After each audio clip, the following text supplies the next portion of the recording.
प्यारी, बहुत ज्यादा बहुत प्यारी बातें।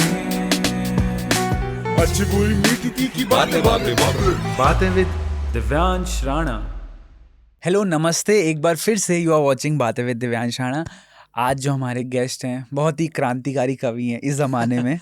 भूपेंद्र सिंह खिड़िया नाम है उनका। कैसे हो भूपी भाई? बस एकदम बढ़िया भाई, आप बताओ क्या हाल? सब बढ़िया। हमारे पोइट्री सर्किट में सब लोग भूपी भाई के नाम से पहचानते हैं। हाँ, क्योंकि मतलब इतना बड़ा नाम लोगों से बोला नहीं जाता। भाई गजब। एक बार तब हो गया था, मतलब सब भुप्पी भुप्पी तो हाँ। बोलते हैं मेरे को।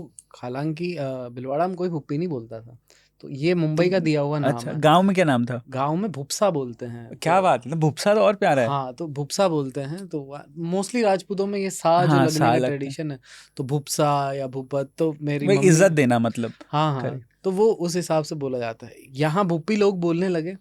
फिर एक बार हमारी जो ऑनर है, ठीक है, तो उसका कॉल आया और उसने बोला भुप्पी इस बार का रेंट नहीं हुआ। मैंने कहा 1 मिनट मतलब बाकी सब तो भुप्पी बोल हाँ। रहे हैं, ये कब हुआ? मैंने कहा फिर तो रेंट भी कम वम करो थोड़ा, हाँ। अगर भुप्पी तक इतने जा रहे हो। कैजुअल हो रहे हो अगर तो 5,000 रुपये कम होना चाहिए। वही। तो क्या भुप्पी यहीं का मिला हुआ है, बट ठीक है, बढ़िया है। नहीं, अच्छा नाम है भाई। वही। भाई मतलब शायद ही कोई होता है जो इंसान होता है कि इस दुनिया में आता है और कोई उनसे पूछता है क्या बनना है, तो बोले मैं शायर बनूंगा या मैं पोएट बनूँ या कवि बनूंगा। शायद ही कोई ऐसा इंसान होता है। तो आपकी जब बचपने में वो एक होता है ना सपना कि यार क्या बनना है जिंदगी में, तो एक वो पहले की चाह होती है ना कि वो पहला क्या था, कि पहला ड्रीम क्या या था, क्या मुझे बनना नहीं लगता कि कोई भी बच्चा सपना देख रहा है सोच ही नहीं पर्टिकुलरली कि सकता। उसे क्या बनना हाँ। है। ठीक है, अगर उसको आप फ्रीडम दोगे वो बंदा खेलने जाएगा।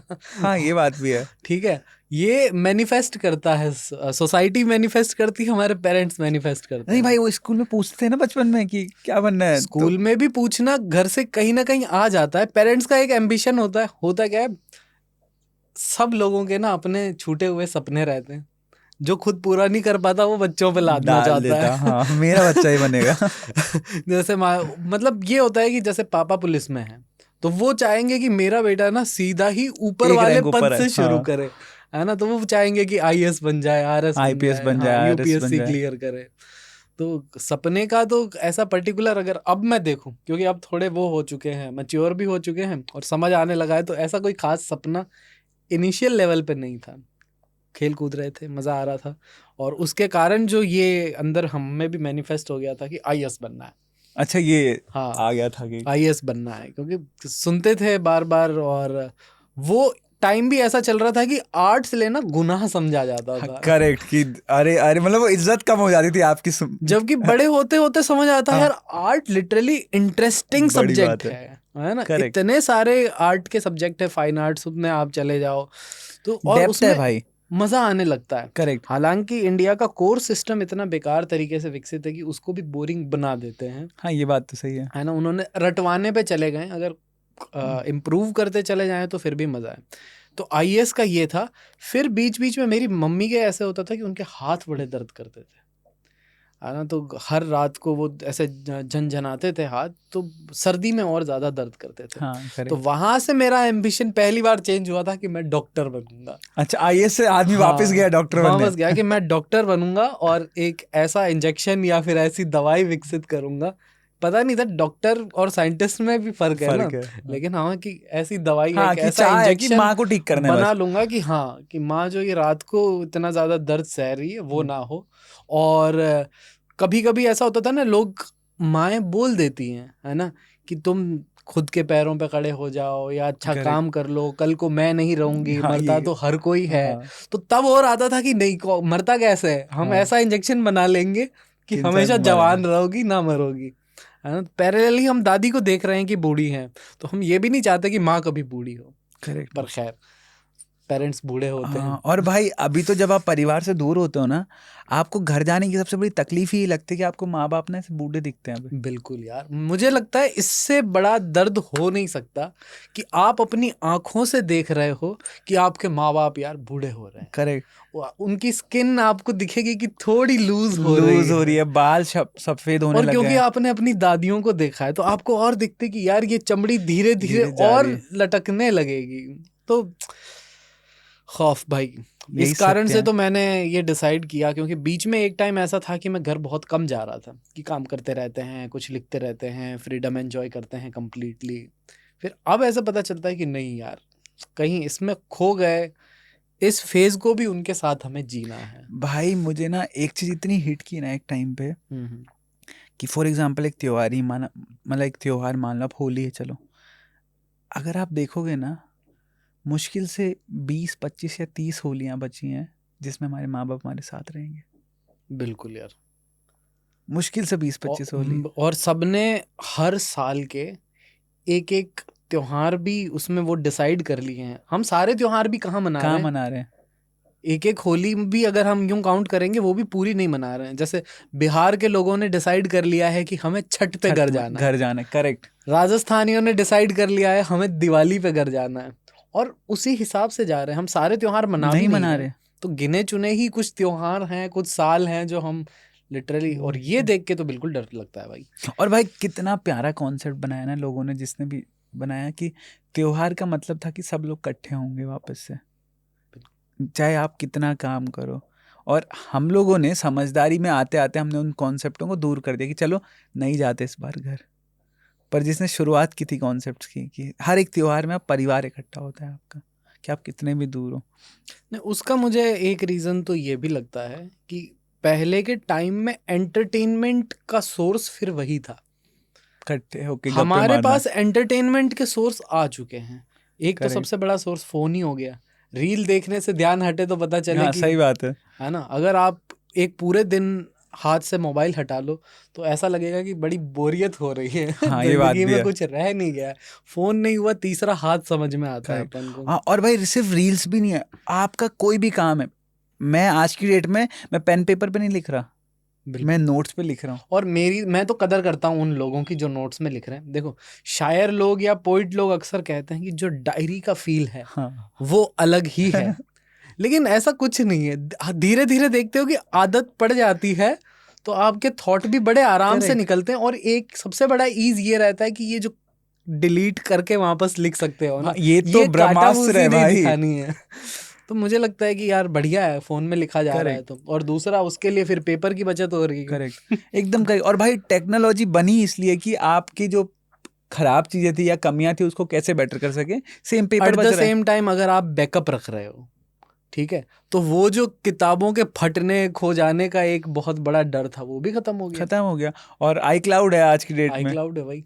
ठीक है। और अगर कुछ पर्सनल लिख दिया है तो पासवर्ड प्रोटेक्टेड है। हाँ डायरिया कि कहाँ बचा के भाई रखोगे आप? ये मतलब मेरे को लगता था बहुत काम आप करते हो ये काम, कि कुछ चीजें आपने लिखी है मैंने किसी को सुनानी नहीं है, लोग। बिल्कुल, बहुत सारी चीजें हैं, बहुत सारी, मतलब जो मुझे लगता है पर्सनल चीजें हैं वो तो मैं सुनाता भी नहीं किसी को, मेरे हिसाब से सुनाऊंगा भी नहीं। वो मैंने अपनी तसल्ली के हिसाब से लिख दी। और मेरे को ऐसा लगता है कि अगर कोई चीज सीक्रेट है, बता दी जाए तो सीक्रेट सीक्रेट कहाँ है। कैसा। और हाँ मतलब मुझे लगता था कि जैसे मैंने बहुत सारी चीजें ऐसे लिखी और मैं चाहता ही नहीं दुनिया सुने। बिल्कुल, सुनाना भी नहीं है। किसी दिन डिस्कवर कर लिया हाँ कि किसी ने अगर मैं मर गया और मेरा फोन खुल गया तो तो ठीक लोग है। देख लेंगे कि हाँ इसके अंदर एक ये क्योंकि मैं जा जसप्रीत चुका है। हूँ, मुझे फर्क नहीं हाँ पड़ता। अब तुम अब क्या तक पढ़ कोई रहे हो, अब दिक्कत तुम नहीं है। देख लो। भाई मैच्योरिटी की क्या समझते हो आप, लाइक अभी बहुत चल रहा है कि मैच्योर हो जाओ लाइफ में, क्या है मीनिंग आपके लिए? देखो, जो बाकी लोगों का मैच्योरिटी से संबंध है, वो मुझे लगता है यार मैच्योरिटी की बहुत अलग अलग डेफिनेशन है। जो बंदा ठीक से कमा नहीं पा रहा, जॉबलेस है, उसको उसके पेरेंट्स जॉब के संदर्भ में बोलेंगे मैच्योर हो जाओ, करेक्ट। ताकि खुद कमा के खा सको। ठीक है। जो बंदा उदास है उसको मैच्योर बोलेंगे कि थोड़े दुनिया के दीन धर्म ईमान रंगों के अंदर घुलना सीखो, वो बोलेंगे तो मैच्योर हो। पोइट्स और फिलोसोफर्स के पास जाओगे तो ये बोलेंगे बड़ी बड़ी बातें अगर तुम समझ पाओ, जो दुनिया के जीवन गूढ़ का सार। रहस्य है कि जीवन का सार क्या है, तुम पैदा किस लिए हुए हो, तो तुम मैच्योर हो। लेकिन एट द एंड सिस्टम सबका सेम ही है। आएंगे, थोड़ा टाइम यहाँ पे बिताएंगे, फिर निकल जाएंगे। तो मेरे को ऐसा लगता है कि हर बंदा अपने अपनी किस्म में एक हिसाब से मैच्योर ही है। और अगर तुम दुखी रह रहे हो तो मेरे हिसाब से उससे मैं थोड़ी सी कम मैच्योरिटी बोलूँ। थोड़ा हैंडल करना सीख लो सिचुएशन को। दुखी रहना। हाँ, कि तुम हो सकते हो और मैच्योर उस हाल से भी उबर सकते भाई हो पर आप एक तरफ दुनिया ये भी तो बोल रही ना इमोशंस मत छुपाओ। छुपाना नहीं है इमोशन, लेकिन इमोशन को डील भी तो करो। हर टाइम दुखी रहने में, जिस चीज में मजा नहीं है, फन तो ढूंढा जा सकता है। भाई मुझे ऐसा लगता है आधे एक कैटेगरी है कुछ लोगों की जिनको दुखी रहने में मजा आता है लिटरली, क्योंकि वो दुखी रह सकते हैं। हाँ, क्योंकि दुखी वो रहने में बिल्कुल। आप काम नहीं कर रहे कुछ, आपको बेड पे लेटना है, लेट के दुखी रहना है, सैड स्टेटस लगाना और है। ये फेज मैंने एंजॉय किया है। हाँ, सबने किया है कि मजा आता दुखी रहने में। बिल्कुल। तो जब तक दुखी रहने में मजा हाँ, आ रहा है तो वो तो सही है। करेक्ट। और उसमें तो हम मैं खुद से भी नहीं। झूठ बोलते हैं कि अरे नहीं नहीं यार। वो जो रोते हुए एकदम आंखों से आंसू निकलते हैं ना, वो ठंडे ठंडे लगते हैं फिर। करेक्ट। और कभी कभी होठ पे भी आ जाते हैं, जिनके हाँ, कारण हमको उसका टेस्ट भी टेस्ट पता भी है। समझ आता है कि इतना बुरा भी नहीं होता टेस्ट, मतलब। बिल्कुल बिल्कुल। भाई मतलब ऐसे, पर ठीक है, रोए हो कभी ऐसे फूट के, मतलब किसी बात पे? लड़की अलग चीज है, पर कभी कोई बात ऐसे फूट के रोए हो कि यार? नहीं, बात सिर्फ लड़की की नहीं है। रोने वाले सीन में मुझे जो खुल के रोना पता चलता है, मैं तो जाना जाता था रोने के लिए। बहुत कैसे, जल्दी मतलब मेरे ऐसे को कैसे? बहुत जल्दी मेरे को रोना आ जाता था, एक छोटी छोटी बात पे, क्रांतिकारी आदमी को जो छोटी इमोशन छोटी वाला बात पार्ट पे। है। और गुस्सा भी बहुत जल्दी आ जाता था मेरे को।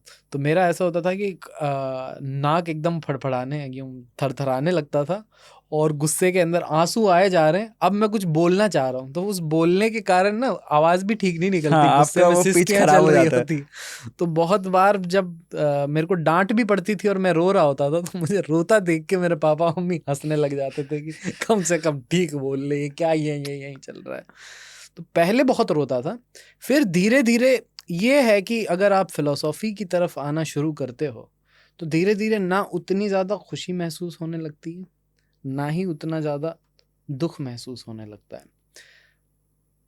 और ये भी दर्द भरा है, ये एहसास भी मैं करेक्ट कह रहा हूँ भाई। दर्द भरा है। क्योंकि यहाँ पॉडकास्ट में या कहीं पे भी मैं बैठा हूँ, मैं बहुत खुल के वो एक्साइटमेंट जो मेरे को कुछ दोस्तों में, मेरे कुछ दोस्तों में नज़र आता है, वो मेरे से नहीं निकलता। इनफैक्ट कोई अच्छा काम कर लिया, कोई तारीफ करता है, तो वो तारीफ की डीलिंग भी समझ नहीं आ हाँ रही हाँ, ठीक कि है। यार अब मैं इतना खुश क्यों नहीं हो रहा हूँ, ये तो मेरी हाँ, तारीफ करके गया है। वो चीज़ें भी नहीं आ रही होती है।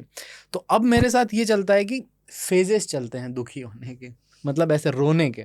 लेयर साल वाइज। में बहुत सारी चीज़ों का मवाद एक साथ भर जाता है, और फिर अचानक से कॉर्नर के पास जाऊंगा, पता भी नहीं है मुझे कि उतना रोना आ रहा है या मैं रोना कौन सा चाह रहा हूँ, भाव आएगा आज? कौन सा भाव या पर्टिकुलर किस सिचुएशन के सिचुएशन कारण की। मैं रो रहा हूँ, कुछ भी हिट हो जाएगा और वो सारा मिक्स मिला हुआ, फिर आंसू अचानक से निकलेंगे और फिर वो आवाज़ भी एकदम गूंजने लगेगी।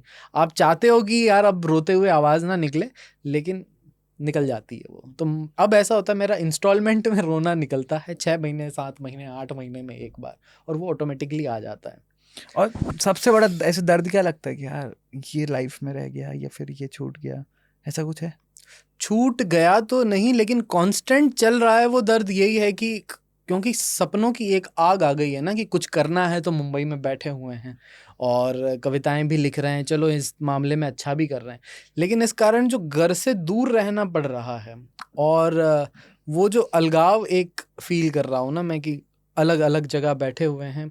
माँ बूढ़ी हो रही है, ये तो अभी कोयले मैंने से जो कह दिया। चांदी के बाल बन हाँ, रहे हैं। ये तो मैंने कह दिया, लेकिन उस फेज को होते हुए हम नहीं देख पा रहे हैं। एट द सेम टाइम मेरा भाई वहां बैठा है, तो वो सब कुछ देखता है। बीमार वगैरह कुछ हो जाते हैं वो, तो Correct. मेरे साथ तो ये होता है कि मैं फोन पे ही पूछ रहा हूँ कि मम्मी कैसी हो, पापा कैसे हो, पता चला। इससे ज्यादा तो आप कुछ कर नहीं रहे हो। उन्हें अस्पताल कौन लेके जा रहा है? वो भाई लेके जा रहा है। एक बार ऐसा हुआ था कि मैं किसी शूट के अंदर था, और तो शूट में मैं था और मुझे फ़ोन आया था पापा का। तो जैसे अभी फ़ोन साइड में रखा हुआ, ऐसे ही रखा हुआ था। शूट के बाद मैंने फ़ोन वापस लगाया और पापा ने बोला कि बाइक से गिर गया था, हॉस्पिटल में हूँ। तब मुझे पहली बार ये महसूस हुआ कि यार कुछ भी हो जाए, एक चीज़ ये तो अब मैं कोशिश करता हूँ कि फ़ोन को भी साइलेंट नहीं रहने देता। इवन आईफोन की एक अच्छी व्यवस्था ये है कि आप कुछ नंबर DND मोड डाल सकते हो, इमरजेंसी वाले, कॉल है। करेक्ट है ना, तो उसमें रख दिए हैं। तो यही छोटी चीज़ें कि यार कब क्या हो जाए आपको पता नहीं। एक बार ऐसे ही कार एक्सीडेंट भी हो गया था, और पापा क्योंकि पुलिस में तो बहुत ऐसी चीज़ें देखते रहते हैं।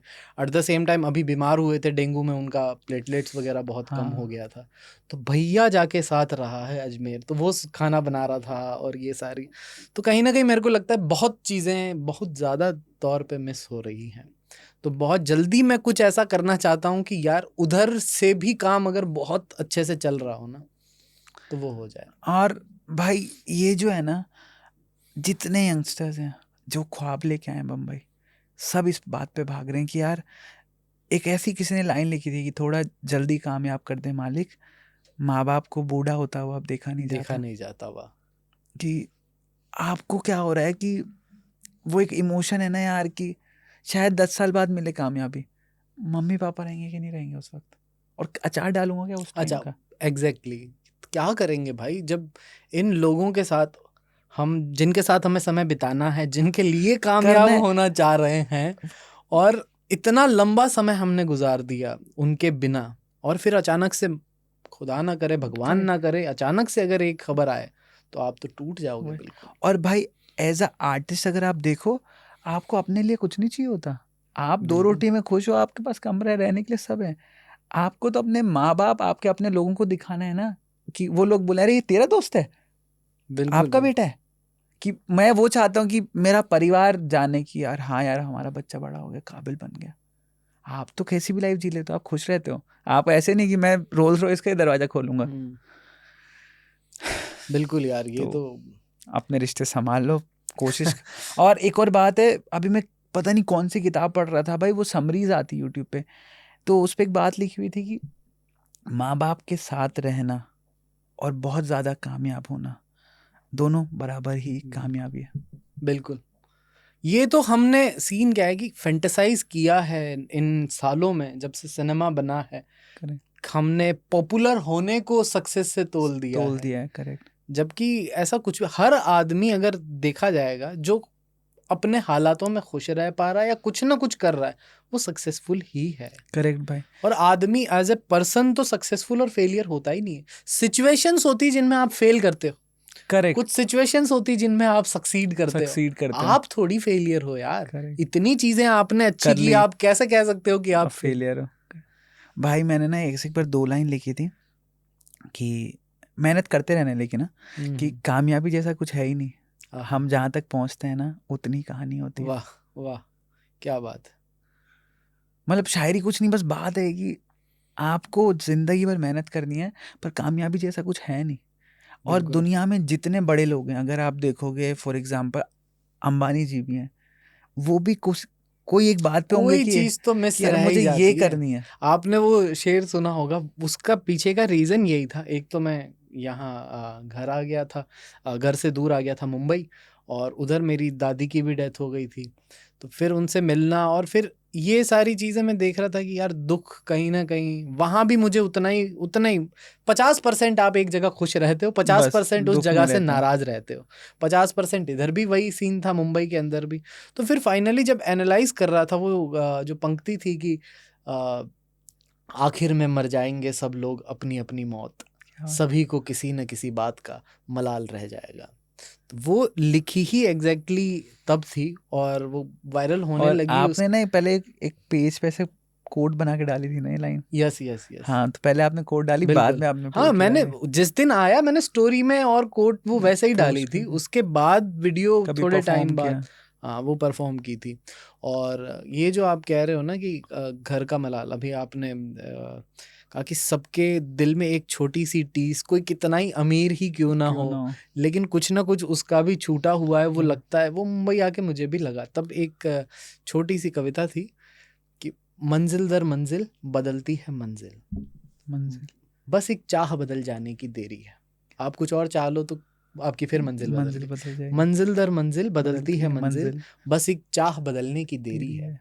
हर जगह पहुंचने पर अधूरी लगती है, हर जगह रोशनी है और हर राह अंधेरी है। क्या बात है। जब तक कदम न पड़े लगता है यही आखिरी है, कदम रख दो तो फिर नया ख्याल आता है। ख्याल आता है। बहुत इकट्ठा कर लिया सामान घूम करके, बहुत है इससे बसर मंजिल पर होएगा।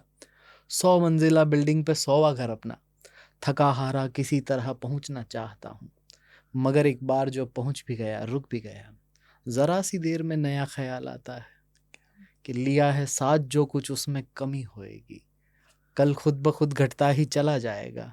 अभी तो है बहुत हाथ भर के लाने को, अभी तो बाह और फैल सकती है, और कल जितना मैं ला सकता था उतना ला पाया, मगर अब ला के रख दिया है जब कमरे में, थकावट मिट भी गई, रात 2 गुजर भी गई, दोनों हाथों को फिर से खाली ही मैं पाता हूँ।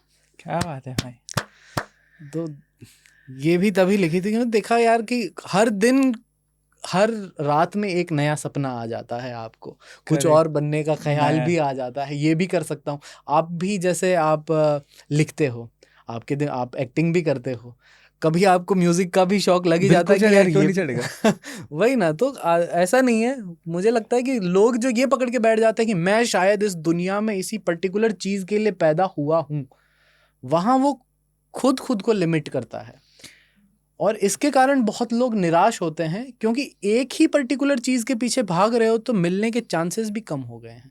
आपने Correct. मंजिल ही एक ही बना ली, लेकिन 4-5 मंजिलें हैं आपको दिख रही हैं, तो किसी भी रास्ते से ये काम नहीं आया तो Correct. यहाँ से चल लो, ये काम नहीं आया तो यहाँ से चल लो, और हो सकता है कि आपको दूसरे रास्ते से और ज्यादा और- कुछ अच्छा मिल जाए। हाँ, और भाई आप उसमें अपना यूएसपी, अगर माना बताओ, अगर आप कोई नई डिश बना रहे हो, आपको पुरानी डिश बनानी आती, उसमें आप अपना फ्लेवर ऐड अपना कर सकते फ्लेवर हो। ऐड कर सकते आप हो, यूएसपी बिल्कुल। बना सकते और हो अपने film एक्सपीरियंस में। तो हर चीज का अच्छा ही होता है, बिल्कुल। भाई मैंने ना आपको मतलब एक ट्रांसफॉर्मेशन देखा है, एक जो क्रांतिकारी कवि बोलते हैं ना कि यार कोई भी सोशल इशू होगा, मैं देखूंगा भूपी भाई का एक जिक्र जरूर रहता है उस पे कि कुछ ना कुछ मुझे रिएक्ट करना है, और अच्छी बात है क्योंकि कविताओं का जब शुरू मतलब था, कविताएं क्रांति लाती थी, और शायर कवियों का काम ही यही रहा है कि आज एंटरटेनमेंट हो गया है, बट लोगों ने कविताओं से लोग मोटिवेट होकर देश को आज़ाद करने निकल गए थे। तो वो जो ट्रांसफॉर्मेशन आया ना क्रांतिकारी कवि वाला, वो कब ऐसे हिट हुआ कि यार मेरे साथ ऐसा था कि शुरुआत क्रांतिकारी कविताओं से होती जैसे? थी। यानी कि पहले हम रहते थे, बिल्कुल गांव में रहते थे, बिल्कुल गांव का नाम भाई? देसी आदमी। भिलवाड़ा में है रायपुर तहसील, उसमें गांव है मंडोल। तो जो भी राजपूत चारण समाज ये सारे लोग हैं, उनके ठिकाने होते हैं, मतलब कि गांव होते हैं, गांव होता है, वो एक ही गाँव सरनेम होते के हैं, पर्टिकुलर वो लोग कहीं रहते भी हैं चले उसमें। जाए वो उसी से बिलोंग करते हैं। Correct. और खुद को ये कहावतें भी चलती है कि रहना चाहे कहीं पे भी हो जाए, लेकिन जलना यही है हमको, क्या बात है है भाई। ना। तो वो शमशान सब में वो यही कहते हैं कि यही हमारे पुरखे गए थे, हम भी एक दिन यहीं पे यहीं चले जाएंगे। जाएंगे। बहुत छोटा सा मतलब लाइफ को इतना सॉर्टेड कर दिया है उन्होंने, काम करते रहेंगे जो भी करना है, और यहाँ आके हम खत्म हो जाएंगे। तो था मैं वहां से।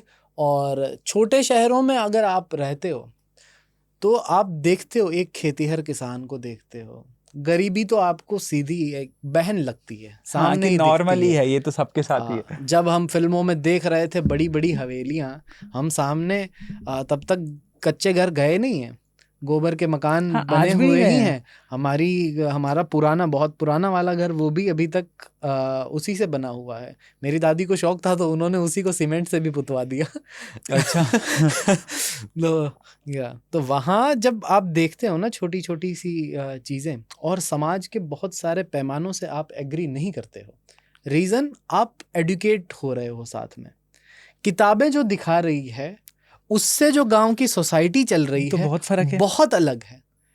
जैसे ही आप पढ़ना शुरू करते हो तो बताते हैं कि आदमी एक है, हम में भेदभाव नहीं होना चाहिए, और आप गांव में हरियारकी देखते हो कि नीची जात वाला नीचे बैठ रहा है, फिर उससे ऊपर जात वाला ऊपर Correct, बैठ और रहा आंगन है। में भी एंट्री नहीं है उसकी। बिल्कुल, आंगन में एंट्री है भी तो आपको दिख जाएगा, वो कोशिश भी नहीं करेगा। हाँ। ये सोचिए कि एक जगह पे 50 कुर्सियां लगी हुई हैं, तो नीचे ही बैठेगा। वो फिर भी जाके नीचे बैठेगा। एकदम करेक्ट बात है भाई। आपको ये सारी चीजें दिख रही हैं। हम तो वो प्रिविलेज्ड लोग हो गए समझो, कि हमें तो बोला जा रहा था कि बापू सा या भूपसा, Correct. है ना। तो वो लोग बोलते थे, तब बगावत समझ नहीं आती थी, लेकिन आप इंसान हो, आपको समझ आता है कि यार ये डिफरेंस क्यों हाँ, चल रहा और है। छोटे बच्चों पर सेंस है इतना, गलत हो रहा है। और अगर सिर्फ नहीं, सेंस की बात नहीं है, तब तक ये सेंस नहीं है आपके पास। तो होता क्या है कि अगर आप एडुकेट ना हो, आप स्कूल की किताबें नहीं पढ़ रहे हो, तो आप माँ बाप से सीधा सीधा वो जाति प्रथा, वो सारी प्रथाएं ले लोगे। एक्सेप्ट कर लोगे, वो कह देंगे कि अरे ये नीचे ही बैठते हैं, इनको नीचे ही बैठना होता है। हो सकता है तीसरे चौथे पांचवें दिन वो जब कुर्सी पे बैठ जाए, आप पहले इंसान हो जो उसे बोलो कि यार तुम्हें तो नीचे बैठना होता है, लेकिन आप साथ साथ स्कूल जा रहे हो। करेक्ट। स्कूल की किताबों में आप देखते हो नैतिक शिक्षा की भी किताब शामिल है, वो वहाँ कह रही सभी लोग एक हम हैं, सबको सभी लोग बराबर बराबर हैं। है। वहाँ आपको गांधी पढ़ाए जा रहे हैं, अंबेडकर पढ़ाए जा रहे हैं, तो ये डिफरेंस समझ में आता है। तो उसके बाद ये चीज़ें ऑटोमेटिकली अंदर विस्फोट लाती ही लाती थी, इवन इफ आप छोटे थे। और लड़कियों वाला केस कि राजस्थान में तो ये हम देखते ही थे, at the same time TV serial चल रहा था बालिका वधू, है ना, तो आप बहुत सारी चीज़ें देख लेते हो कि अरे यार बचपन में लड़कियों की शादी करवा दी जा रही है। और भाई तो आपने देखा है ऐसे बाल विवाह देखे आपने? अभी तक होते हैं बाल विवाह, अभी तक होते हैं, लोग छुपे छुपाए करते हैं। कोविड में बहुत सारे लोगों ने बाल विवाह करवाने की कोशिश की, और कुछ पकड़े जाते हैं, कुछ नहीं पकड़े जाते हैं, लेकिन ये है कि ओवरऑल सोसाइटी थोड़ी बदली है।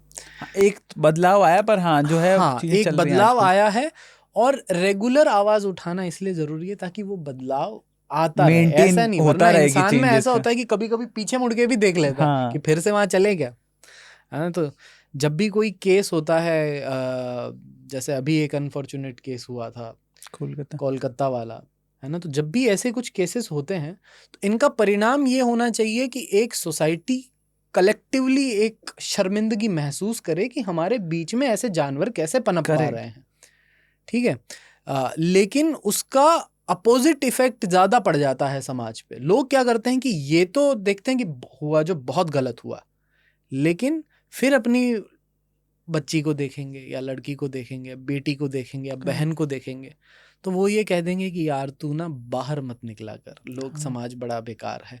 आप देखते हो इनडायरेक्टली ऐसे इंसिडेंट के बावजूद आप रिस्ट्रिक्शन ही लगाए जा रहे हो, जबकि आपको आवाज उठानी चाहिए सोसाइटी चेंज करने में। करेक्ट कि भाई सिस्टम को तगड़ा करो ना, कि जैसे हम मुंह उठाए निकल जाते हैं कभी भी 7-8 बजे का, हमको ध्यान नहीं रखना पड़ता 8-9 बजे का कि कब घर आना है एग्जैक्टली, ये सेम चीज उनके साथ भी होनी चाहिए ना। जबकि हम अपोजिट रिस्ट्रिक्ट कर देते हैं। अब हम ये जो मेल समाज है, मर्द लोग हैं, ये बहुत अक्सर इसमें एक बहुत बड़ा वर्ग है जो ये कहता है कि लड़कियां जो है ना वो कम अक्ल रह गई हैं आदमियों से, या फिर उन्हें समाज की, सोसाइटी की या इसकी कम समझ है। तुमने एक्सप्लोर कितना करने दिया? कहीं कोई बंदी जाती भी है बाहर घूमने, अगर मेट्रो शहरों को जो आप हटा दो तो पीछे एक भाई तो हमेशा मौजूद रहेगा कि मैं देख लेता हूँ। करेक्ट बात है है ना। हालांकि उसके पीछे का डर भी समझ आता है कि समाज बहुत जानवर है, लेकिन यही है कि उस कश्मकश में होता क्या है कि दिक्कतें और बढ़ती जाती हैं। लोग सोसाइटी की तरफ आवाज उठाना बंद कर देते हैं कि सिस्टम चेंज करना है, सवाल खड़े कर देते हैं कि बस मत जाओ, और रेस्ट्रिक्शन डाल देंगे इधर और ध्यान से। और कहीं ना भाई मर्दों को भी मतलब ना, मुझे एक चीज मतलब ये जो रेप ये सब है भाई, एज अ मर्द हम लोग सोचते हैं, तो जो लड़के होते हैं, मैं कई बार बस सोच के ऐसा होता है, मैं यार इन लोगों के अंदर दिल है कि नहीं है, ये लोग इंसान है कि नहीं है। मैं तो परसों इस लाइन दिमाग में चल रहा है, मैं यार ये मर्दों के चेहरों मर्दों का चेहरा लेके ना हैवान घूमता है कुछ। बिल्कुल यार, क्योंकि भाई अगर तुम मर्द हो ना, तुम जेन्युइनली अगर तुम मानते हो ना खुद को, तुम ये सोच भी नहीं सकते भाई। मतलब ऐसा लगता है ना कि यार ये लोग क्या कर रहे हैं, इन लोगों के अंदर दिल है, दिमाग है। मतलब अगर फॉर एग्जाम्पल किसी लड़की से हमने अगर गलत तरीके से भी बात कर ली, तू करके बात कर ली, तो हम लोगों को एक रिग्रेट होता है कि यार मैंने गलत तरीके से बात की, तू नहीं बोलना चाहिए था मुझे। और सेम जगह आप देख रहे हो लोग इतनी बुरी हरकतें कर देते हैं, और आप ऐसे देख रहे हो यार इंसान है क्या है। पर भाई ये रीजन क्या है, मतलब ये रेप का, आपको क्या लगता है? रेप का तो रीजन कुछ भी नहीं होता। आप इमोरल इंसान हो, आप बहुत निहायती घटिया किस्म के हो जो ये सोच रहे हो। आप साइकोलॉजी में उतरो तो रीजन है ना। मेरे को लगता है भाई पावर, साइकोलॉजी में आप उतरो, पावर भी एक फैक्टर है, लेकिन सिर्फ पावर फैक्टर नहीं है। हमने सोसाइटी को ऐसे ढाला है ना कि लड़के लड़कियों में नॉर्मल बातें होती नहीं है बहुत ज्यादा। करेक्ट बात है भाई। ठीक है। और जो इंसान बातों में थोड़ा अच्छा हो गया, जैसे हमारे लिए किसी से बात करना बड़ा आसान हो गया है, ठीक है, लेकिन अगर आज भी आप स्कूलों में, कॉलेजेस में या उतरो तो लड़कों की भी बात करने से फटती है बहुत ज्यादा कि यार मैं बात नहीं कर पाऊंगा, कैसे उससे बात करनी है। और एट द सेम टाइम बचपन से जो उनकी परवरिश हो रही उसमें सीधा बोल ही दिया जाता है कि लड़के लड़कियों को ज्यादा बात नहीं करनी है, दूर भी आप रख रहे हो, अलग अलग बैठना है। गर्ल्स कॉलेज बॉयज कॉलेज का कंसेप्ट हमारे यहाँ पे, ये तो इसकी कोई जरूरत ही नहीं है, होना ही नहीं चाहिए। क्योंकि आप कम से कम परिचित तो हो दोनों एक दूसरे के जेंडर से। हाँ, और कम से कम आप लोग जब एक दूसरे जेंडर से घुलते मिलते रहोगे आपको समझ आएगा अरे हैं नॉर्मली अपने जैसे लोग हैं। एक लड़का लड़की से बात करने के लिए मैंने देखा है सालों लगा देते हैं। ऐसे ऐसे लोग हैं जो बचपन में जिनकी आशिकी चल रही है, कह रहे नहीं यार भाई बात नहीं कर सकता इससे, क्या सोचेंगे। वही तो, जो अगले से बातचीत करके कंफर्टेबल नहीं हो पाता, ये लोग अब उसके दूसरे तरीके ढूंढते हैं, क्योंकि क्यूरियोसिटी तो आ गई है। जैसे एक इंसान इन जनरली एक्सेप्ट नहीं करेगा बहुत जल्दी, लेकिन 5वीं में या चौथी 5वीं में ही वो क्यों ना रहा हो, किसी को नेकेड देखने की क्यूरियोसिटी आपके अंदर पैदा हो जाती है। वो एज है भाई, पुबर्टी हिट कर रही है आपको। वो प्यूबर्टी हिट ना भी करे, क्यों पहले तो क्यूरियोसिटी हिट करती है ना सबसे पहले, कि लड़के किस हिसाब से, हम तो लड़के कहीं पे भी खड़े होके टॉयलेट करने लग जाते हैं, आप में ये भी क्यूरियोसिटी रहती कि यार गर्ल्स टॉयलेट अंदर से होता कैसा है शुरुआत में। करेक्ट भाई, है ना, तो ये सारी क्यूरियोसिटी, अरे बता दो यार इससे बढ़िया। तो जब ये क्यूरियोसिटी उठ रही है नॉर्मली, ये जब आप चौथी पांचवी कक्षा के अंदर आ जाते हो, यहाँ ये चीज़ें समझा दी जानी चाहिए। मुझे ऐसा लगता है कि पर्सनल ट्रेनिंग्स भी देनी चाहिए यहाँ पे, कैसे बातचीत की जाती है, क्या चेंजेस आपके शरीर के अंदर आ रहे हैं, ताकि ये गुब्बार सिर्फ उठता ना चला जाए। उसके बाद कारण आता है कि हमने सेक्स को बना रखा है बहुत बड़ा टैबू, इतना बड़ा टैबू कि लोग बातचीत करने से डरते हैं, और शादी से पहले हो गया तो पता नहीं उसका जो पता चल गया अगर समाज को हो या सोसाइटी को हो, तो आपको सीधा कैरेक्टर शेमिंग होती है। यहाँ भी एक प्रिविलेज मर्दों को है, मर्दों की हार्डली कैरेक्टर शेमिंग होती है। करेक्ट भाई, हार्डली इनकी कैरेक्टर शेमिंग होती है। आप कह रहे हो, चिल्लाते रहते हो कि अरे वो लड़की ओयो चली गई, वो लड़की ओयो चली, लड़का कहाँ था?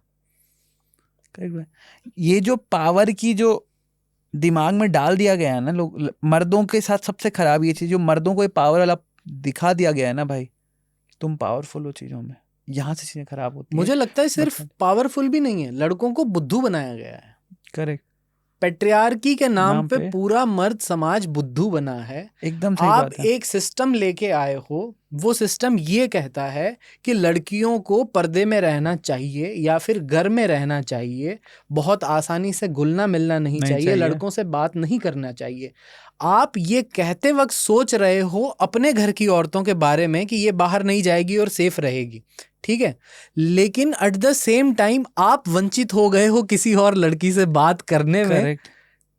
अब ये लड़के चाहते तो है बात करना, हाँ। और यही कारण है कि ये बाइक पे चलते चलते सीटियां बजा रहे हैं, और एक टर्म है इनकी कि लड़की छेड़ते इसलिए क्योंकि बात नहीं कर सकते। करेक्ट, जो बात कर सकता है वो छेड़ेगा क्यों? बातचीत कर लेगा, वो बातचीत कर लेगा। तो मुझे लगता है पेट्रियार्की के नाम पे मर्द भी बुद्धू बने हैं।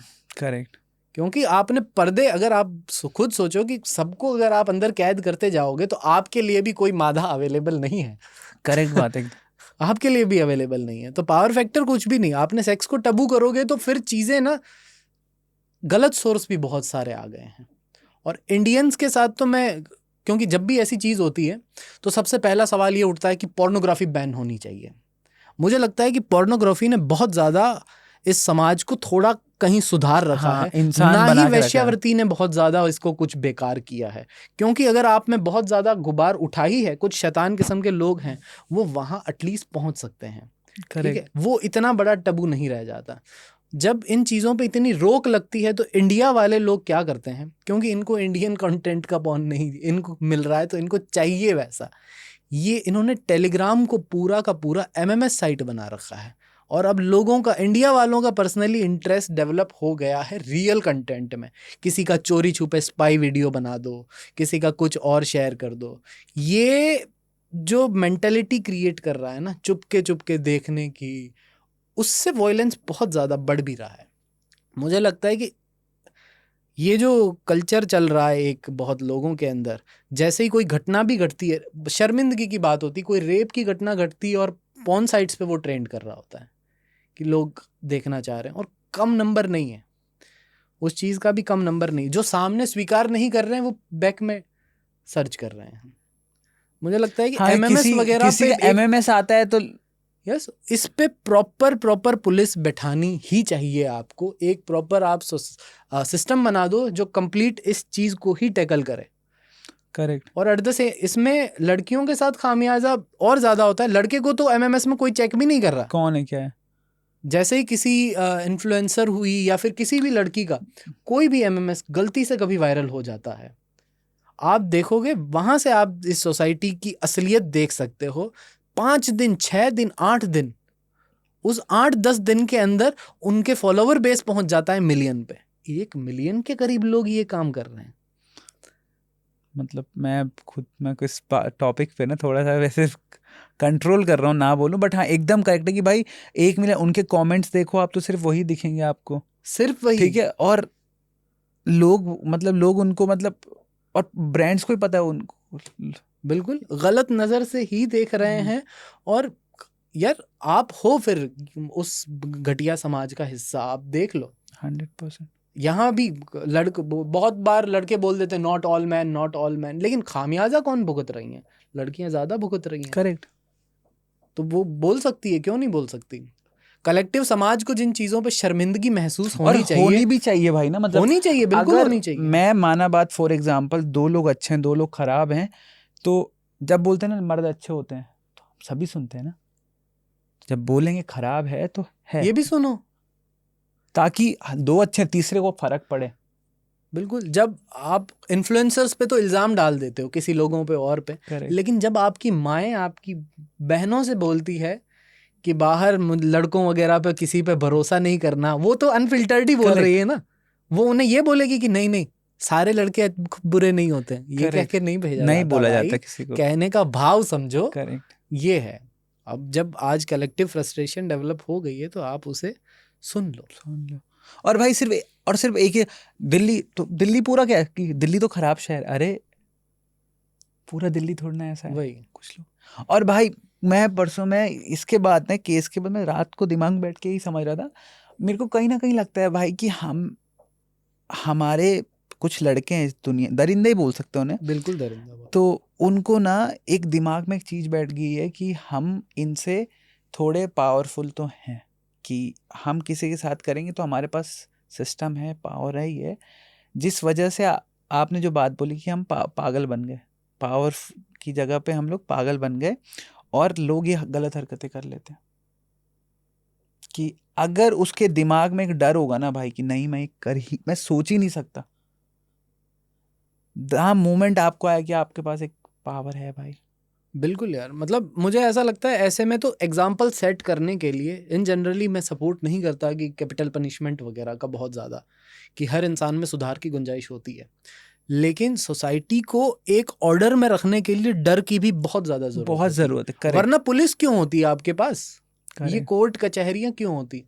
आप खुद एक्सेप्ट करते हो कि आप लोगों को, सोसाइटी तो मॉरलिटी सिखा रही है लोगों को, उसकी कोशिश पूरी है, लेकिन फिर भी फेल होती है वो।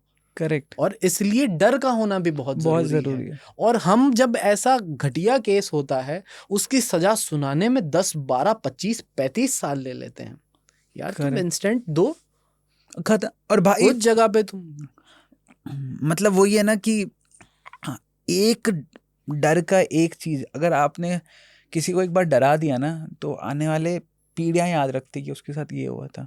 फॉर एग्जाम्पल इस केस में अगर हावड़ा ब्रिज जो है कलकत्ता का, उसमें अगर किसी को टांग दिया जाए ना भाई कि ये हुआ था, तो ऐतिहासिक हिस्ट्री बन जाती कि हाँ ये होना है, ये भविष्य है तुम्हारा। तो कहीं पे किसी का ऐसा थॉट भी आएगा ना, उसके दिमाग में वो हिट रहेगा कि भाई नहीं, मुझे ऐसा लगता है कि ग्राफिक कंटेंट ना आदमी का दिल बदल देता है, गिल्ट दे देता है। अगर किसी को ऐसी हत्या हम समाज के बीच में या चौराहों पर कि पत्थर फेंक के मार दिया जाए या कर रहे होंगे, वो चीखें और चित्कार सुनते वक्त भी शायद बहुत लोग पिघल जाएं। बिल्कुल भाई, उनका मन, क्योंकि क्या है कि खौफ को भी रजिस्टर करता है, एट द सेम टाइम वो इतना ग्राफिक होता है कि दिमाग भुला नहीं सकता। आप उस समय चाहे खुश भी हो रहे होंगे, आपको सपने आने शुरू होंगे। आपको लगेगा बुरा ही, तो उस मोमेंट में बुरा ही लगेगा आपको, किसी को भी अच्छा नहीं लगेगा उसको मौत मिल रही है, बट आपने एक एग्जाम्पल सेट किया है कि हाँ यार ऐसा कुछ हुआ मुझे था। ऐसा लगता है कि टॉर्चर और जिस हिसाब से भी आप ऐसे दरिंदों की हत्या करो बंद कमरों में, सोसाइटी के पास बस कहानी पहुंचनी चाहिए कि इंस्टेंट इंसाफ हुआ है। सिर्फ कहानी पहुंचती तो Correct. ग्राफिक कंटेंट नहीं, उन्हें भयावह नहीं चलेगा, लगेगा, हाँ, किसी correct. की नींद हराम नहीं होगी, लेकिन एक देश के लिए एक अच्छी खासी बात पहुंच चुकी करेक्ट, होगी। हाँ, और जो सार निकला मतलब कि इंस्टेंट होना चाहिए, जो होना Instant. करो पर इंस्टेंट करो, क्योंकि बिल्कुल सेम चीज है भाई। बहुत लोग ऐसे हैं जो केस चलते रहते हैं, और भाई सबसे बुरी बात मुझे ये लगती है, कुछ केस तो रजिस्टर्ड हैं।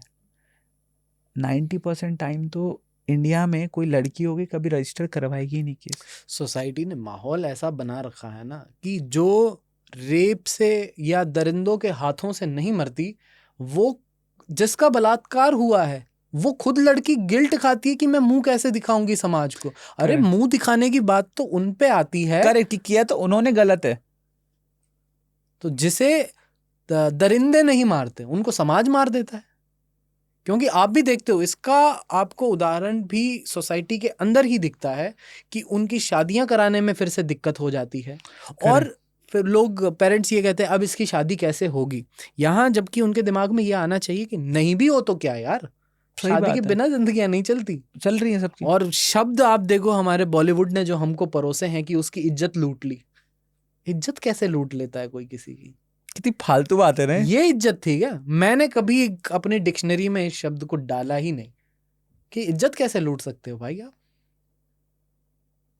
और शादी के बाद आपको इज्जत मिली है, कितनी फालतू बात है ना। बिल्कुल, बस एक बार किसी मतलब सिर्फ गुप्तांगों तक आप इज्जत को सीमित रख रहे हो तो आपको शर्म नमूने आनी हाँ, चाहिए। शर्म आनी चाहिए आपकी आपको, भाषा दिखा रही है कि आप जिसको सभ्य समाज कह रहे हो वो सभ्य है नहीं। सही। और बॉलीवुड का ही बहुत रोल रहा है ना भाई इसमें भी, पुरानी जो मूवीज थी। हाँ, करेक्ट, क्योंकि ये इज्जत लूट गई शब्द हमें बॉलीवुड का परोसा हुआ हाँ। है। और उसके बाद जो औरत को ऐसे ढक के छुपा के दिखाना, हाँ, मतलब जिसका रेप हुआ है या जिसके साथ दुष्कर्म हुआ है उस पे पर्दा डाला जा रहा है।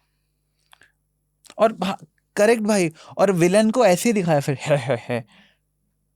और सेम जिसके साथ गलत हो उसको विक्टिम ऐसे दिखाया गया ना, जबकि अरे भाई तुमने किसी का अगर किसी की जान ली तो तुम गलत हो ना भाई। तुम गलत हो, बिल्कुल।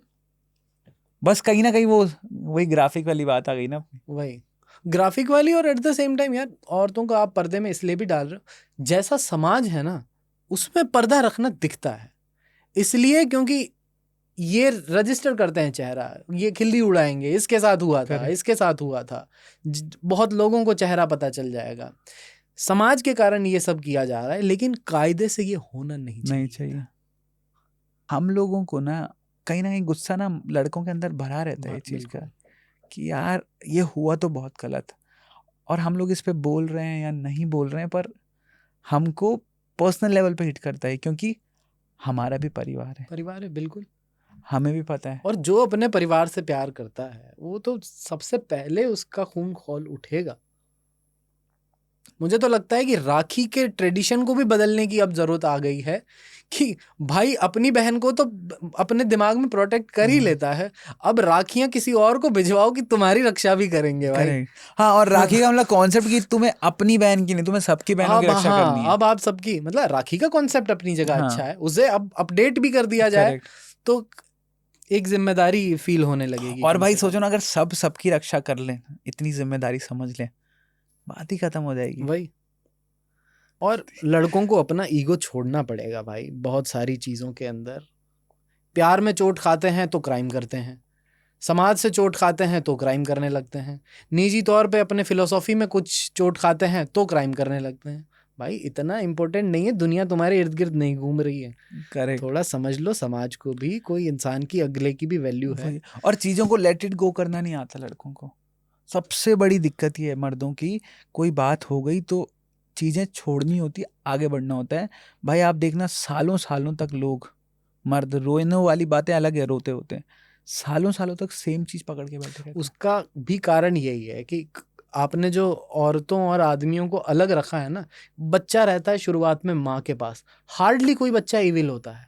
करेक्ट। हार्डली कोई बच्चा एविल होता है, वो किसी को मारते हुए देखेगा या जानवरों को मारते हुए दिखेगा, रोने लग चाहे जाएगा। पूरी की पूरी सोसाइटी या उसका परिवार नॉनवेज खाता हो, बलि देखेगा तो वो उसे भी देख के रोने लगेगा कि Correct. इसे क्यों मार रहे हो, है ना। बहुत सारे वीडियो आपको मिल जाएंगे कि ईद के दिन भी एक मुस्लिम बच्चा रो रहा है कि यार इसे काटना नहीं, इसे काटना नहीं। मासूम है, बहुत ज्यादा मासूम और है ऐसे ही बच्चे, आए थे हम इस और दुनिया में। बिल्कुल वो बहुत करुणा से रहते हैं। और जो लड़के हों लड़कियां हों, शुरुआत में तो कोई फर्क ही नहीं पड़ रहा क्योंकि हमें माएँ मिली हुई हैं अच्छे से। Correct. फिर ये आदमी निकलते हैं बाहर मर्दों के समाज में, ये इन्हीं से उठा रहे हैं ये सारी चीजें, क्योंकि लड़कियों से तो इनको बातचीत करना हमने हटा दिया। द मोमेंट ये चीज, अगर ये गैप हट जाएगा तो मुझे ऐसा लगता है कि ऑटोमेटिकली थोड़ा तो एक कॉम्बिनेशन, एक संयम आ जाएगा, बैलेंस एक हो जाएगा। बैलेंस आ जाएगा। आप बातचीत करोगे तो आपके अंदर का ये जो मस्कुलिन बिहेवियर बहुत ज्यादा जाग चुका है ना, ये भी थोड़ा फेमिनिन होने लगेगा। Indian Correct. फिलोसॉफी में ये शिव का अवतार चलता है ना कि अर्धनारीश्वर, वो दिखा रहा है कि एक आदमी और औरत दोनों का कॉम्बिनेशन है ही। आपने क्या किया, अपना फीमेल साइड बिल्कुल दबा के रख दिया है। करेक्ट। और सिर्फ एक प्रेशर में, क्योंकि कोई ना कोई बोल देगा आपको,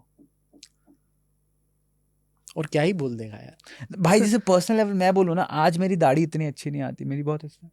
आपको ना एक डर है कि आपकी पर्सनैलिटी लोगों से प्यार से बात करने की है वो है, बट आपको पता है 4 बंदे जो है ना ऐसे, वो क्या सोच रहे हैं कि देखना यार, बात फिजिकल फिटनेस की नहीं है, मुझे पता है मैं भाई फिटनेस के मामले में आप compete कर लो मेरे साथ, बट आपको पता है उनके दिमाग में क्या चल रहा है। उनको आप पर्टिकुलरली ये बोल सकते हो, आपको बता रहा हूँ एक बड़ी अच्छी ट्रिक। उन्हें आप ये बोलो कि जैसे जैसे हम इवॉल्व होते गए हमारे बाल कम होते गए और मैं जो हूँ तुमसे ज्यादा इवॉल्व हो चुका हूँ जिंदगी में, आगे बढ़ चुका। बट हाँ, मतलब एक एग्जाम्पल है ये, बट भाई वो ये कि आपको बिल्कुल दिख सही रहा है बात कि जो मर्द वाला जो थॉट प्रोसेस है ना, आज की डेट में कोई लड़का अगर लड़कियों से बात करता है और अच्छे से बात करता है, तो जो लड़के नहीं बात कर पा रहे ना, हाँ वो उसे लड़की कहने लगते हैं। बिल्कुल हाँ जा भाई, तो उनके साथ ही रहे। हाँ, तू तो नचनिया है, पता नहीं क्या हाँ, क्या correct. बोलने लगेंगे।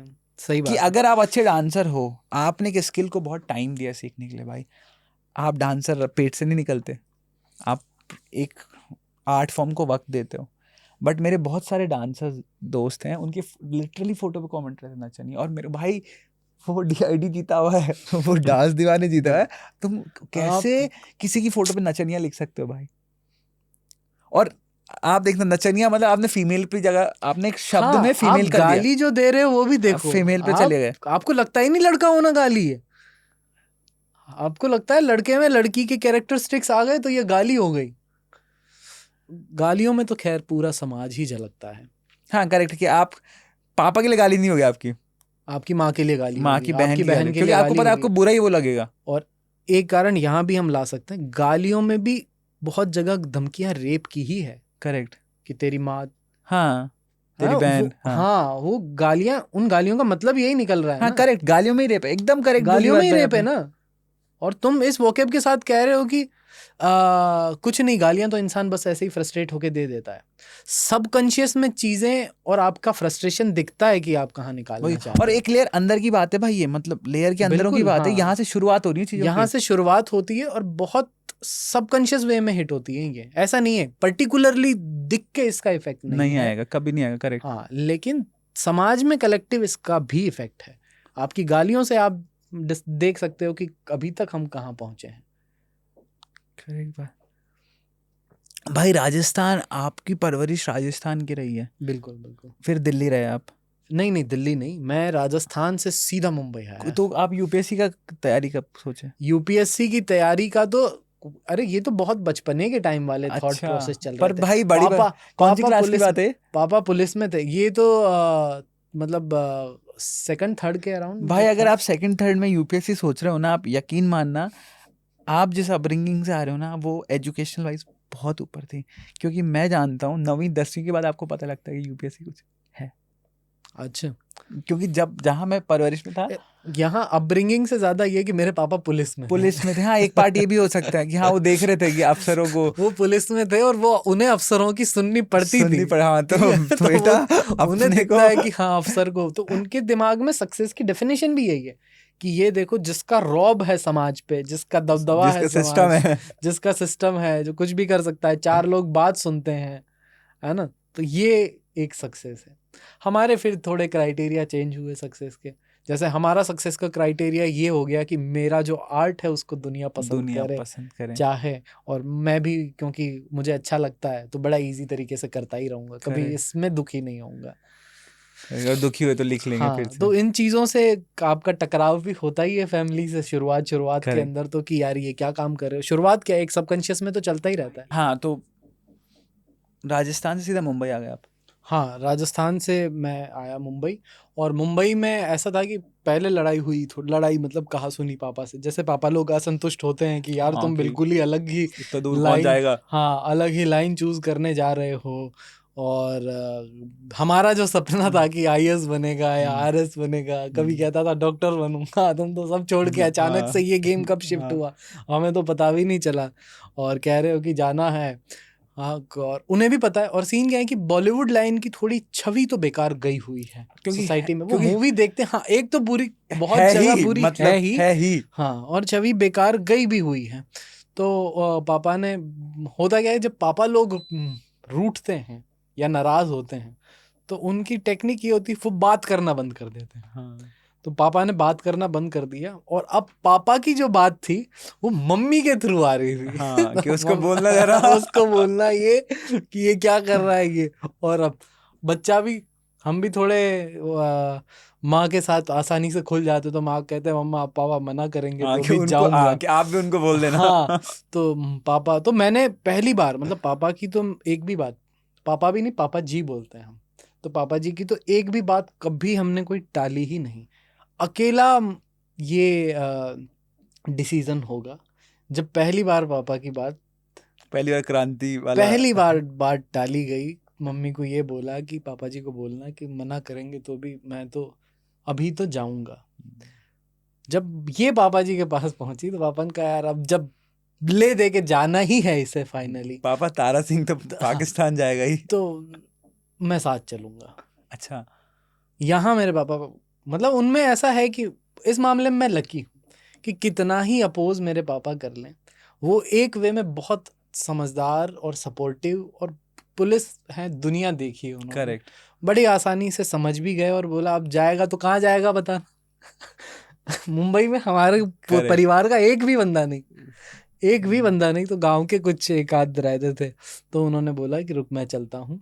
तो 1-2 दिन उन्होंने बोला और फिर वो साथ गए हम, तो वो जो रहते थे उनके वहाँ रुके हम, ठीक है। और फिर पापा ने कहा अब मुझे तो जाना पड़ेगा, ड्यूटी रहती है, तो 2 दिन पापा वहाँ रुके और फिर वो गए। तो उसके बाद फिर मैंने कहा कि चलो अब, हाँ भाई अब काम शुरुआत कहाँ से करनी है। आ तो गए क्रांतिकारी क्रांति बनने जो, पर। हाँ जो थी, अब शुरुआत कहाँ से करनी है। तो शुरुआत तो मुझे लगता है 1-2 महीने तो इंसान के एक्सप्लोर करने में ही बीत जाते हैं कि कहाँ क्या है, कहाँ क्या क्या होता और है। शुरुआत में तुम्हें ये भी लगता है कि यार मैं तो टैलेंटेड बंदा हूँ, मैं तो अच्छा लिख लेता हूँ, मैं जाऊंगा। और आपने लोगों की सक्सेस स्टोरीज पढ़ी हैं या सुनी है कि वो JW मेरिट के सामने सोता था और अचानक से अमिताभ बच्चन दिखा और उसने उसको अपना काम दिखाया और बच्चन ने बोला कि चलो भाई करेक्ट। तुम्हारा, या ये फलाना बंदा इस जगह पे प्रोडक्शन हाउस में गया, उसे अंदर उसने अपनी स्क्रिप्ट सुनाई और सेलेक्ट हो गई। आपके पास भी कंटेंट पड़ा है ऐसा, करेक्ट। आप यहाँ आते हो और आपको पता चलता है गार्ड घुसने नहीं दे रहा। हाँ, और इसके अलावा भाई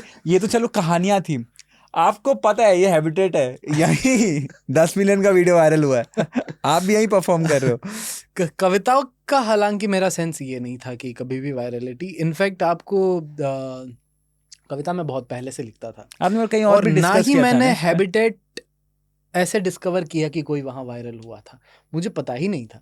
तो मुंबई में मैं आ तो गया था, अब आपको दोस्त तो चाहिए, तो दोस्तों के हिसाब से, और एट द सेम टाइम मेरा इंटरेस्ट था म्यूजिक में, मुझे लिरिसिस्ट बनना ही था। तो मैंने बहुत सारे गीत लिखे हुए थे। इनफैक्ट उससे पहले तो थोड़ी सी सनक सिंगर बनने की भी थी, तो एक आध इंडियन आइडल के भी ऑडिशन अच्छा दे रखे आपने? बिल्कुल, दिल्ली में ऐसे ही गया था सबसे पहले, तो इंडियन आइडल तो के क्या बोला ऑडिशन उन्होंने? एक राउंड निकला, दूसरे राउंड के अंदर फिर वो जवाब नहीं देते हैं। वो अच्छा, कहते बस हैं कि thank you। जवाब आएगा मतलब तो सेलेक्ट है, जवाब नहीं आया मतलब जाओगे।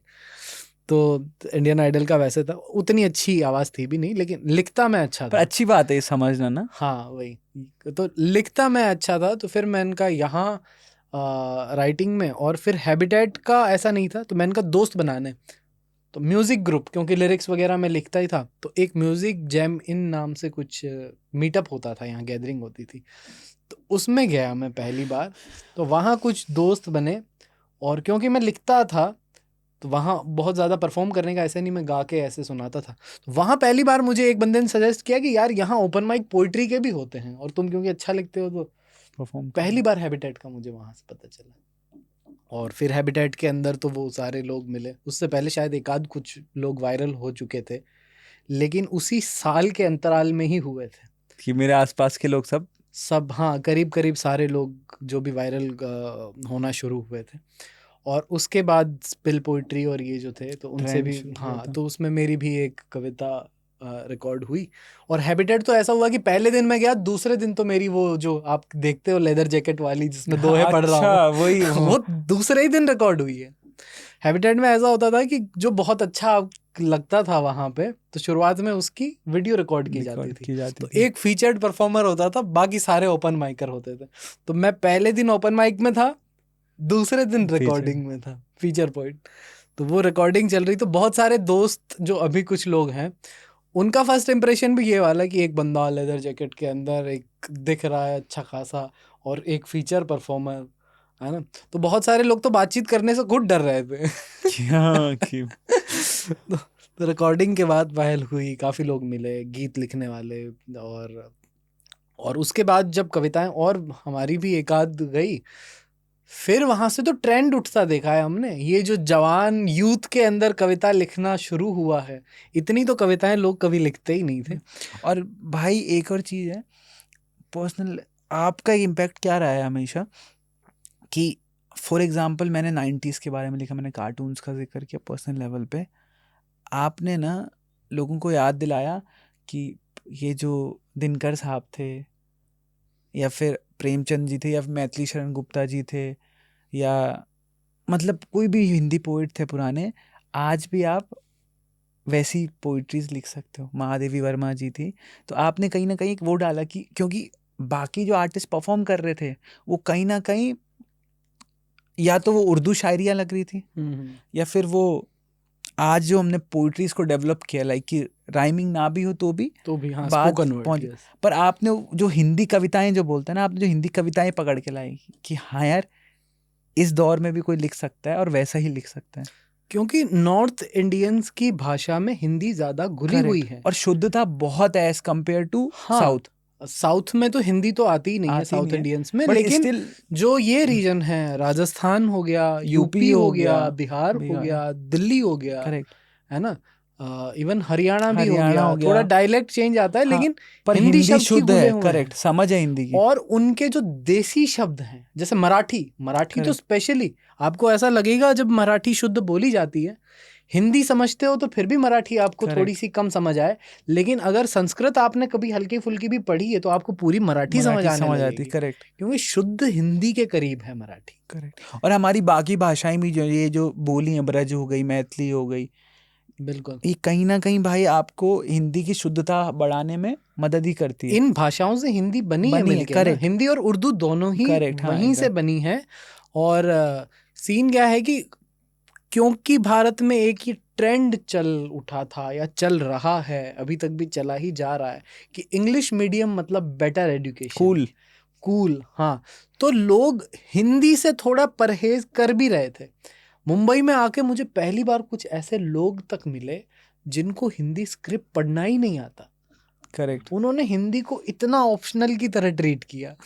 करेक्ट, मैं एग्री करूंगा, मैं भी उन्हें उस जानता हूँ। स्क्रिप्ट में पढ़ना ही नहीं आता, वो कहते भाई इंग्लिश में इंग्लिश में कर लिख के भेज, लाओ, इंग्लिश, हाँ, इंग्लिश में लिख के कि लाओ। आप उसमें लिख के भेजो। तो मैं तो पहली बार हैरान हुआ, पहले तो बुरा लगता है, बताओ, फोटो डालो तेरे हाँ, बारे में। क्योंकि आप बोलते रहे, मुझे ऐसा लगता है ठीक है, भाषा इन जनरली कन्वेइंग का माध्यम Correct, है, हाँ। तो आप किसी भी स्क्रिप्ट में लिखे चल जाएगा, लेकिन उस भाषा के लिए गिल्ट उत्पन्न हो जाए या फिर उसे बोलने से डरने लगो आप, भाई या यहाँ मुंबई में आके अगर आप हिंदी में बात करते हो तो आपका कॉन्फिडेंस ऑटोमेटिक डाउन होने लगता है करेक्ट, कि अगला अंग्रेजी में बोल रहा है, उससे आप क्यों नहीं हिंदी में बात कर सकते?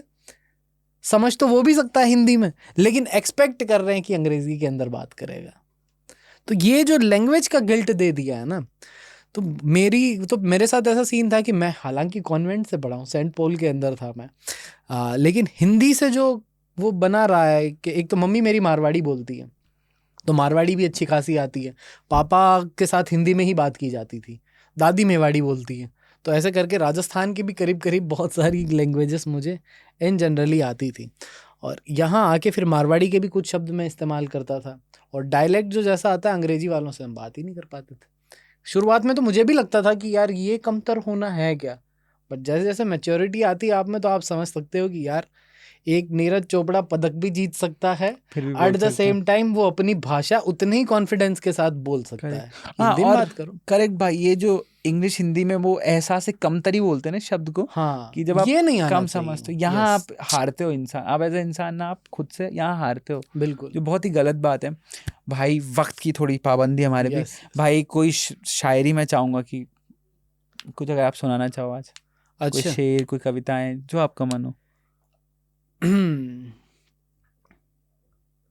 किस टाइप की सुनाई जाए, एक तो हमारा हाँ, ये भी बहुत वो रहता है इतना इतना हम भाई। जिस मोहब्बत डायरेक्शन पे ही हम बहुत ही आज हमने रिवॉल्यूशनरी बातें की हैं, हम्म। तो बस मैं चाहता हूँ मोहब्बत पे आज कुछ। अच्छा, प्यार पे एक कविता थी, और जब और प्यार भाई लिखी कब थी वो भी साथ में? ये लिखी थी जब ब्रेकअप हुआ था मेरा, और एट द सेम टाइम मुझे बुरा तो थोड़ा फील हुआ था, बट उस टाइम शायद वो एक कबीर, एक सूफी टाइप का फेज चल रहा था, तो मैं फिर भी खुशी था, हाँ। मतलब याद आती थी, फिर भी आप खुशी वो हो। चल रहा, मन का हो तो अच्छा, हाँ, ना भी हो तो ना, भी हाँ, तो अच्छा। वो खुशी चल रहा था, और तब लिखा था, तो एक वो अच्छा खासा ईगो बना हुआ था, अल्टर ईगो होता है ना, मतलब अहम ब्रह्मास्मि टाइप का, हाँ, कि हाँ ठीक है, मुझसे हम अच्छा सब तो नहीं एक ही मिलेगा। तो, हाँ, और हम सब एक ही तो हैं, ऐसा लोगों में उससे पहले जब 90 लोग हम थे, तब गालियां निकलती थी करेक्ट। तब बद्दुआ देते थे, उस टाइम ये बद्दुआ भी जा चुकी थी, तब लिखी थी ये कविता कि मेरी तो बंद थी आंखें, बदन का कुछ पता न था, कभी बादल कोई मस्ती में आकर बरसता न था, मगर जब से असल के प्रेम को कुछ पास पाया है, मेरे अंदर किसी के होने का एहसास आया है, खुली जो बंद थी आंखें, नज़र किरणों से टकराई, जरा सी धूप आंखों में मेरे भी थी उतर आई, मैं अब जिस ओर जाता हूँ उजाले साथ जाते हैं, वहां पर भोर होती है, पंछी गुनगुनाते हैं, जहां जिस ओर चलता हूँ वहां पर शब्द लहराते, नहीं कोई कमी रहती, जुबा पर गीत चढ़ जाते, जहां जिस ओर चलता हूँ वहां तस्वीर बनती है, जो बिल्कुल हूबहू होती जिसे मैं चाहता उससे, क्या वही खुशबू, वही चेहरा, वही हरकत असर गहरा, वही थिरकन, वही बिजली, वही चमकान चमकीली, वही लहरों सा बल खाना, उछलना और इतराना, वही चंदा से आदत सीख कर आना नहीं आना, वही रस जो मधुमक्खी कुसुम की गोद में पाती, वही सनसन हवाएं जो उठाकर साथ ले आती, वही लयताल जिस पर पैर खुद से थम नहीं पाते, वही रास्ते जहां से लौट कर फिर हम नहीं जाते, वहां पर तब तेरा होना न होना एक सा ही है, अगर तू है तो सब कुछ ठीक, वरना चित्र स्याही है, कला के वंश का नाती मैं दुनिया खुद बनाता हूँ, उसी में तैरता हूँ और उसी में डूब जाता हूँ। क्या बात है भाई। भाई एक आखिरी सवाल, राजस्थान से दिल्ली आए हो आप, अलग अलग शहरों में शोज़ किए हैं, फिर इंसान ना एक होता है कि यार ये मेरी लाइफ का लाइफ लेसन है, कि अगर भुप्पी साहब से कुछ सीखना है ना तो ये एक लाइन है, याद रख लेना ज़िंदगी भर। तो आपकी लाइफ का ऐसा कोई एक लाइफ लेसन? मेरी लाइफ का लेसन यही था, क्योंकि मैं एक ऐसे टाइम पे, पापा भी मेरे बड़े पापा से दूर गए थे, और उन्हें लग रहा था कि एक दिन बाद मैं जाके उनसे मिल लूँगा, लेकिन उस बीच उनका देहांत हो गया, फिर दादी का भी ऐसा हो गया, और हम क्या दुनिया को बताते रहते हैं कि टाइम नहीं है, टाइम नहीं है, जबकि वक्त निकाला जा सकता है। हम वही वक्त बचा रहे हैं कहीं और छुट्टियां लेने में, घूमने जाने में। तो तब ये जो पंक्ति लिखी थी, मुझे लगता है कि ये एक मेरा खुद का तो एक तजुर्बा है और एक लाइफ लेसन हो सकता है कि बहुत दूर निकल आए जब, तो हमको ये एहसास हुआ इतना ज़रूरी काम नहीं था, रुका भी जा सकता था। क्या बात है भाई। भाई इसमें ना मैंने सेम चीज़ लिखी थी, ऐसे कि ख्वाबों को बैग में रखकर इस नए शहर में आया था। ख्वाबों को बैग में रखकर इस नए शहर में आया था, पर्स में मजबूरी और जेब में हिम्मत लाया था। वाह। पर इस शहर की शायद चकाचौंध में खो गया, पीछे मुड़ के देखा तो एहसास हुआ घर से बहुत दूर हो गया, घर से बहुत दूर हो गया। और बड़ा दर्द। भाई तो एक छोटा सा गिफ्ट है आपके लिए। आई होप आपके घर में जगह बना पाऊँ मैं ऐसे। फिलोसोफर भूपेंद्र सिंह खिड़िया। आज थे हमारे साथ भूपी भाई, भूपी साहब, भूपेंद्र सिंह खिड़िया। बहुत कुछ बातें हुई, बहुत कमाल की बात हुई, पर उसमें से जो कमाल की बातें जो आप तक आपको ज़िंदगी भर याद रखनी, एक तो परिवार को बहुत इम्पोर्टेंस देनी है, बिल्कुल, और बहुत ज़्यादा कामयाब होना और परिवार के साथ ज़िंदगी भर रहना बराबर ही कामयाबी होती है। और मर्दों की हमारी बहुत बात हुई कि कहीं ना कहीं हम लोगों को, मर्दों को पावर के नाम पे पागल बनाया गया। कहीं ना कहीं एक जो गैप रह गया लड़के लड़कियों के बीच में कि खुल के जब बात नहीं कर पाए। कलकत्ता रेप की बातें हुई और दरिंदों की बातें हुई हैं। इसके अलावा कैसे आप कोशिश करके कामयाब होते हो कि कई बार आपके परिवार आपको नहीं मानेगा कि, पर परिवार, वही एक जाकिर भाई की बात थी ना कि आप ज़िंदगी में परिवार आपको नाकामयाब नहीं देख सकता, बस बिल्कुल आपके, हाँ, वो भी आपका भला ही देख भला रहे ही हैं, सोचते हैं, बस बिल्कुल। आपको नाकामयाब होते हुए नहीं देखना चाहते। और आपको इस कॉन्वर्सेशन में कोई भी बात अच्छी लगी तो आप भूपी भाई को पर्सनल लेवल पे मैसेज कर सकते हो। इंस्टाग्राम आईडी आ रहा होगा हम दोनों का कि ये बात बहुत पसंद आई हमें। और आप देखते रहिए B live studio, please subscribe B live studio, और बहुत बहुत शुक्रिया। बातें बातें बातें बातें विद दिव्यांश राणा।